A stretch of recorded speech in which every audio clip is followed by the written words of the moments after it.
デバイスの修理が必要ですか？無料診断を提供しています。ご自宅まで集荷、配達いたします。電話や移動は不要です。修理前にお見積もりをお送りし、承認いただいた場合のみ作業を進めます。簡単、透明、そしてプロフェッショナル。リンクは説明欄にあります。今回のビデオでは、クラッチの交換と温度センサーの取り扱いについての詳細な手順をご紹介します。まずは必要な工具を揃えましょう。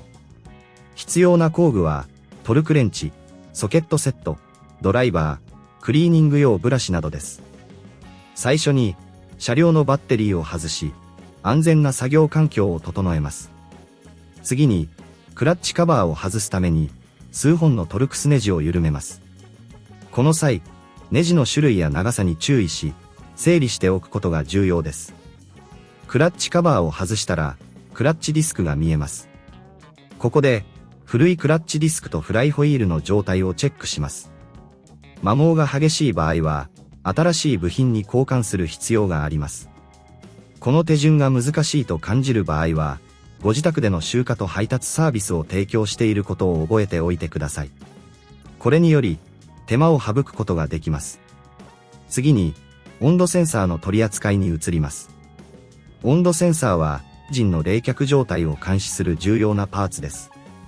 センサーを外す際は、コネクターを慎重に外し、センサー本体を回して取り外します。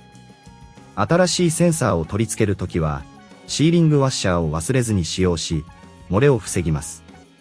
これまでの手順を終えたら、すべての部品を清掃します。特に、フライホイールの表面はきれいにしておくことが重要です。これにより、新しいクラッチディスクの接触面が良好になります。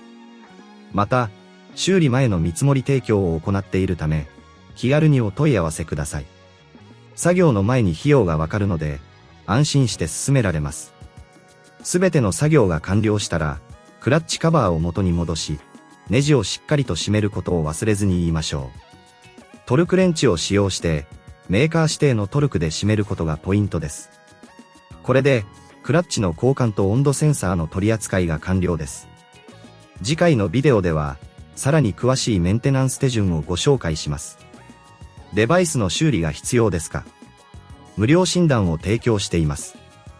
ご自宅まで集荷、配達いたします。